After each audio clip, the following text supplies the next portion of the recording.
In just a few days, The Lost Boys will celebrate its 30th anniversary, and once we discovered this, we got all up in our 80s nostalgia feelings and did a deep dive on the movie's production history. Let's go back to 1987 when vampires weren't whiny, glittering pretty boys with red eyes, and instead they had earrings and mullets, rode motorcycles, on sand, like men.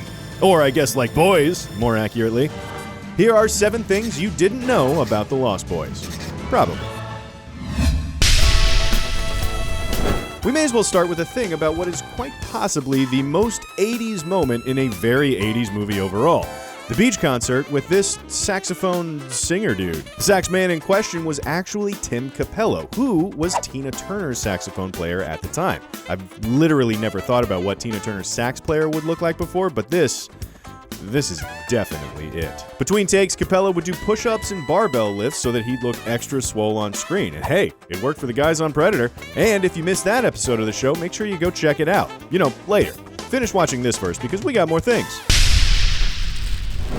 Notice anything unusual about Santa Carla yet? No. It's a pretty cool place. If you're a Martian. Or a vampire. The boardwalk was a pivotal location throughout the film, and not just for the greasy saxophone player. Though they shot on location at the Santa Cruz Boardwalk, they had to change the name of the town to Santa Carla in the film, or else they never would have been granted permission to shoot there and use the boardwalk at all. Santa Cruz didn't want to be associated with teenage violence, let alone being called the murder capital.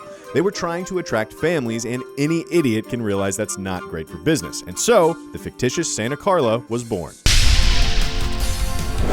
You been eating pizza? No. Why? Woo! You smell like garlic. The Lost Boys wouldn't have been anything close to what it is if it weren't for Joel Schumacher's input, because it was almost a completely different movie. Originally, it was going to be much more G-rated and would have centered on 8-year-olds rather than teenagers. 8-year-olds, dude! See, Richard Donner was going to direct, and it was going to be more of a kid's adventure film, spinning off of the idea that Peter Pan was a vampire, and that was why he stayed a boy forever. The title, The Lost Boys, is an obvious hint at the original plan for the story. The Frog Brothers were also going to be vampires, and Star was actually another young boy vampire. But Donner dropped out as director so that he could direct Lethal Weapon. He stayed on as a producer and got Joel Schumacher on board at his wife's suggestion. Schumacher wasn't a fan of the family-friendly vampire story and decided to revamp... What was that? A little vampire humor? Sorry. The entire thing to make it into what we know now. Considering Batman and Robin is what you get when you ask Joel Schumacher to direct a kids movie, it's really a good thing they let him do whatever the hell he wanted on The Lost Boys. What was that? What was what? I thought I heard something. Forget it. The POV aerial shots of the vampires flying is a recurring motif throughout The Lost Boys, but you may not have known that this began as a way to solve a problem more than it was an actual aesthetic choice. It's the age-old story of having a production that was strapped for cash. They didn't have money to do a lot of visual effects, so they came up with a creative way to show the vampires flying without showing them flying. They saved the money shots, and by that I mean the expensive shots where we actually see them fly, for the end of the film. My turn. For the earlier scenes, they realized that what you can't see is often more frightening than what you can see, and just built off of that to create the aerial shots. Well played, Lost Boys cast and crew. You get a star.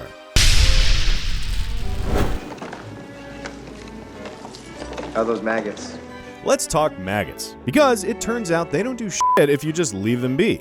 To get them to wiggle around inside of the Chinese food box, the maggot wrangler, yes, you heard me, maggot wrangler is an actual job. Anyway, the maggot wrangler squoze, yes, you heard me, squoze is the past tense of squeeze. The maggot wrangler squoze lemon juice on them to get them to finally move around for the shot. So the next time you need to get some lazy ass maggots to stop phoning it in and finally move their asses, you can thank me. Moving on.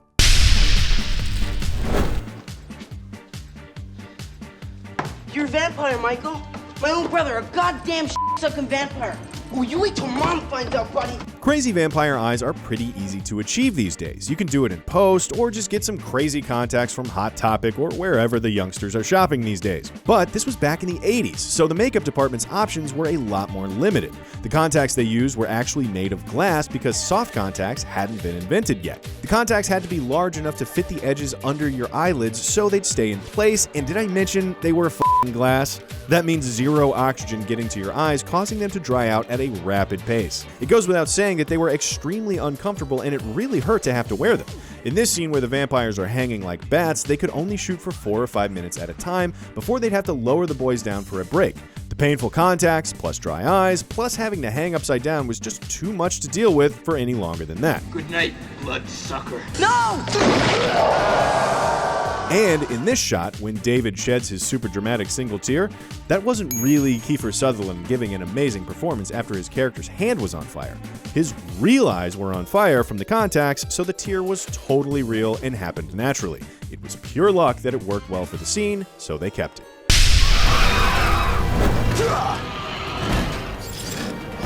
Gross. There have been a few Lost Boys straight-to-video sequels that don't hold a candle to the original, but most people don't know that Joel Schumacher wanted to produce a Lost Boys sequel of his own. It would have been about a motorcycle gang of teenage girl vampires with the imaginative title, The Lost Girls.